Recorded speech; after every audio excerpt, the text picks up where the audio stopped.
Welcome to Burlap Teachers. Enjoy the video. In this video, I will show how to make pork watercress. Start by prepping all ingredients and tools so cooking flows smoothly. Trim pork into bite-sized pieces and rinse watercress well. Blanch the watercress briefly to preserve color, then sauté garlic and ginger until fragrant. Add pork to sear, deglaze with a splash of soy sauce and water, then simmer gently until pork is tender and flavors meld into a bright, savory broth. Begin with quick, deliberate prep to save time later. Blanch watercress briefly and shock in cold water to stop cooking. Heat oil in a heavy pan and sear seasoned pork until edges brown, creating caramelized flavor.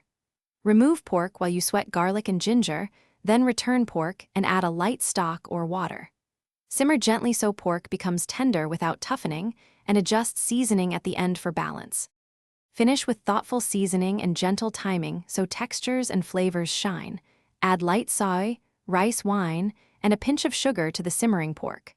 Stir blanched watercress in at the last moment so it wilts slightly but stays crisp. Let the broth rest for a minute off heat, then taste and tweak salt or acidity with a dash of vinegar or lemon. Serve hot over rice or with light noodles for a comforting meal. Thanks for watching. Consider subscribing if this video helped you.